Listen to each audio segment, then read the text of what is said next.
What's up, everybody? Today is Friday, the 6th of August, 2021. I opened 3 trades today.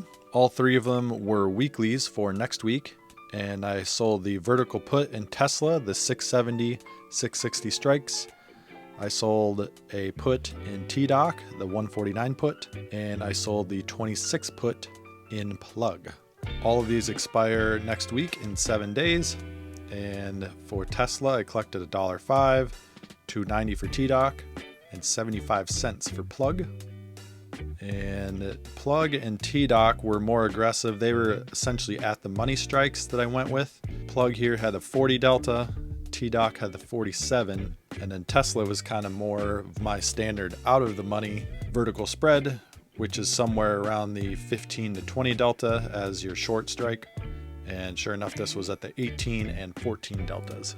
That leaves Tesla with the 79% pop, TDOC was 63, and Plug was 65. Other than those 3 trades opening, I closed out 2 trades in the mini ES futures, and I closed that out for $40. That was actually a monthly contract that moved relatively quick, $40, or it was actually 40% of the max profit in 9 days. So that's, right on course for, 50% of max profit in 2 weeks is kind of what I shoot for. So it might have been a little ahead of schedule. I don't know. Whatever. I just took it. I tend to take profits aggressively is what I always say. And I'd rather lock in my 40% now than wait a whole nother week for 50%, right? I mean, it just doesn't make sense on a day-by-day breakdown. And then I also closed out this CCL trade right here. And it ended up being similar to this TDOC trade down here, where I rolled CCL from this week to next week, but then it moved so much in my favor that I was able to close it out. And the overall profit is $46, and it's 41.1% of the overall credit. 41% of the max profit is the combined value of these compared to this. If you want to just look at the initial trade, 23 cents is like, I think that's what, like 75% or something of my max profit that I originally started with at 32 cents.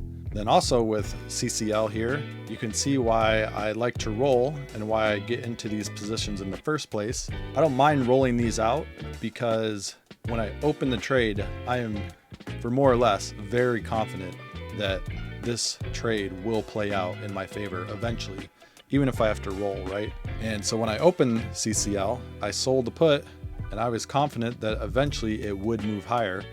And sure enough, it did. And so when I initially rolled that put, I would have lost $142, or technically I did. I realized a loss of $142, but then by rolling it and collecting a credit and then waiting for it to come back in my favor, instead of losing $142, I walked away with positive 46. And then that was a very similar case here on TDOC. Instead of losing $172, I walked away with $142 profit. I do take losers on occasion, but it's relatively rare. And that only happens when my assumption about the stock would change, right? So if I'm selling a put, that means I think the price is going to go up. If it keeps going against me for some reason, then unfortunately, eventually I have to cut as a loser, right? But as long as the assumption is the same and I still think it's going up, I have 0 problems sitting on these same positions, rolling them out for a small credit each week, and then eventually waiting for it to profit in my favor. So when you're looking at your own list of tickers, I would encourage you to look for setups just like that. You basically got to look at this. It's the option premium that you're selling, but you got to look at it as if you want to hold on to this stock for, short to medium or even long term, right? It's like, would you go out and buy 100 shares of this stock if you had the bankroll to do it? And if the answer is no, then you probably shouldn't be selling puts. All right, I got to work on my weekly wrap-up video here. I think that covers everything for today. I'm going to get cracking on that next video, and I'll see you soon.